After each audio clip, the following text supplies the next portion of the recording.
ଭାରତରେ ଜଣେ ଶିକ୍ଷକ ହେବାର ପୂରା ତରିକା ଏବେ ବଦଳିବାକୁ ଯାଉଛି।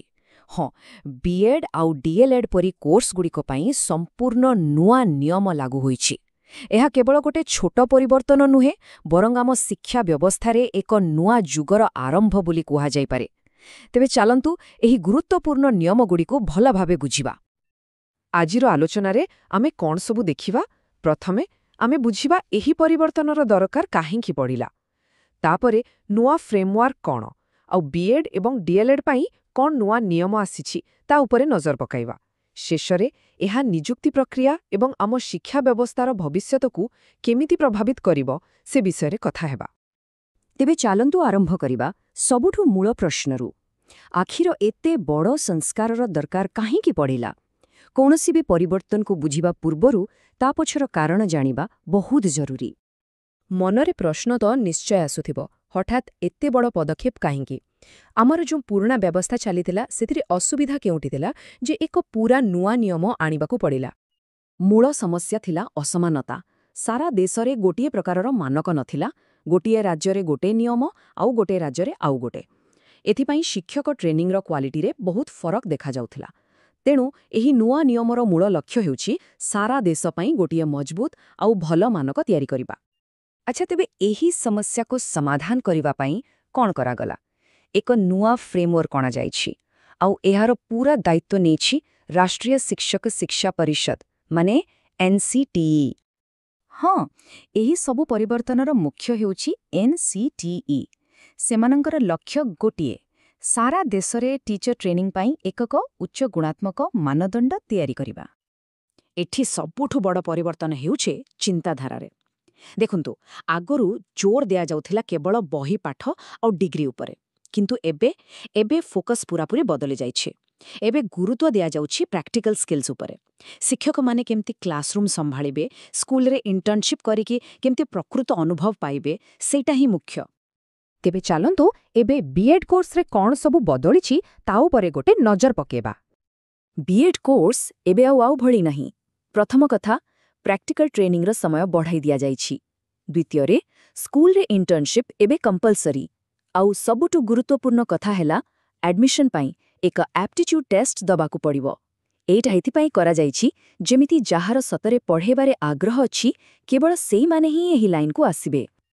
ଆଉ ପାଠ୍ୟକ୍ରମରେ ବି କିଛି ନୂଆ ଆଉ ଜରୁରୀ ବିଷୟ ଯୋଡ଼ା ହୋଇଛି, ଯେମିତିକି ଶିଶୁ ମନୋବିଜ୍ଞାନ, ଯାହା ପିଲାଙ୍କୁ ବୁଝିବାରେ ସାହାଯ୍ୟ କରିବ।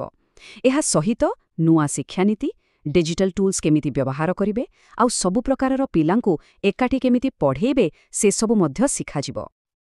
ବିଏଡ୍ କଥା ତ ଆମେ ଜାଣିଲେ, କିନ୍ତୁ ପ୍ରାଥମିକ ସ୍କୁଲ ଶିକ୍ଷକଙ୍କ ପାଇଁ ଯେଉଁ ଡିଏଲ୍ଏଡ୍ କୋର୍ସ ଅଛି ସେଥିରେ କ'ଣ ନୂଆ ସର୍ତ୍ତ ରଖାଯାଇଛି?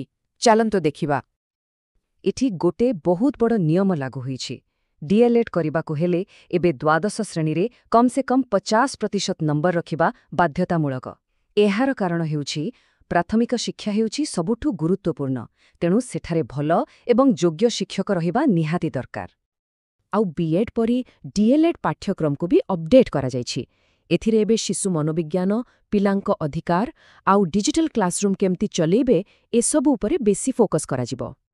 ଖାଲି ଟ୍ରେନିଂ ନୁହେଁ, ଏହି ପରିବର୍ତ୍ତନ ଶିକ୍ଷକ ନିଯୁକ୍ତି ପ୍ରକ୍ରିୟାକୁ ବି ବଦଳେଇ ଦେଉଛି, ଆଉ ଟେକ୍ନୋଲୋଜିକୁ ଏକ ଗୁରୁତ୍ୱପୂର୍ଣ୍ଣ ଅଂଶ କରାଯାଉଛି। କେମିତି? ଆସନ୍ତୁ ବୁଝିବା। ତେବେ ଏବେ ଜଣେ ଶିକ୍ଷକ ହେବା ପାଇଁ କ'ଣ କରିବାକୁ ପଡ଼ିବ? ରାସ୍ତାଟା ଏବେ ଆହୁରି ସ୍ପଷ୍ଟ, ହେଲେ ଟିକେ କଠିନ। ପ୍ରଥମେ ଡିଗ୍ରୀ ମାନେ ବିଏଡ୍ କିମ୍ବା ଡିଏଲ୍ଏଡ୍ ସାରିବାକୁ ପଡ଼ିବ। ତାପରେ ଟିଚର ଏଲିଜିବିଲିଟି ଟେଷ୍ଟ ବା ଟେଟ୍ ପାସ୍ କରିବାକୁ ହେବ। ଆଉ ଶେଷରେ NCTEର ସବୁ ମାନଦଣ୍ଡକୁ ପୂରଣ କରିବାକୁ ପଡ଼ିବ। ତାପରେ ଯାଇ ନିଯୁକ୍ତି ମିଳିବ। ଆଉ ଗୋଟିଏ କଥା, ଆଜିର ଯୁଗ ତ ଡିଜିଟାଲ ଯୁଗ। ସେଥିପାଇଁ ଉଭୟ ବିଏଡ୍ ଆଉ ଡିଏଲ୍ଏଡ୍ କୋର୍ସରେ କମ୍ପ୍ୟୁଟର ବ୍ୟବହାର, ସ୍ମାର୍ଟ କ୍ଲାସ୍ ଆଉ ଅନଲାଇନ୍ ଟୁଲ୍ସର ଟ୍ରେନିଂକୁ ବାଧ୍ୟତାମୂଳକ କରାଯାଇଛି, ଯାହାଫଳରେ ଆମ ଶିକ୍ଷକମାନେ ଆଗାମୀ ପିଢ଼ି ପାଇଁ ପୂରାପୂରି ପ୍ରସ୍ତୁତ ରହିବେ। ତେବେ ଏସବୁର ଶେଷ ପରିଣାମ କ'ଣ ହେବ?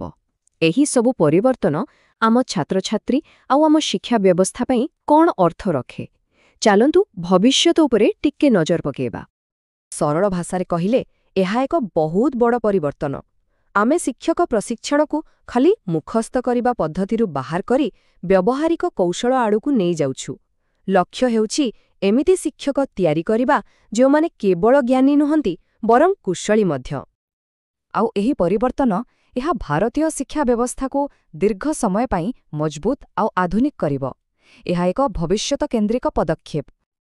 ତେବେ ଶେଷରେ ଗୋଟିଏ ପ୍ରଶ୍ନ ମନରେ ରହିଯାଉଛି।